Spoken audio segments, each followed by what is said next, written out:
তোমাদের সাথে চলো আজ পরিচয় করিয়ে দিই। এই দেখো আমারই দুই ননদ। তো ওরা আজ বাড়িতে এসেছে বলে সকাল থেকেই রান্নার এত তোড়জোড়। আর জানো তো ওরা দুইজন কিন্তু যমজ, কিন্তু দেখো দুইজন দু রকমের, কোনোই সেরকম মিল নেই। তো যাই হোক, আমিও যখন প্রথম শুনেছিলাম না, ভীষণ অবাক হয়েছিলাম। আর তোমরা দেখে বলো তো ওদের দুইজনকে একরকম লাগে কি না। তো যাই হোক, চলো আজ ওরা বাড়িতে এসেছে বলে কী কী রান্নাবান্না হলো সেটা তোমাদের সাথে শেয়ার করি।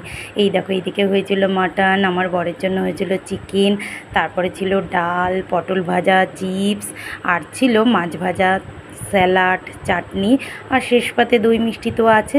তো যাই হোক, আমি দেখো মাংস টাংসগুলো একটু বেড়ে ঠেড়ে সব গুছিয়ে দিচ্ছিলাম।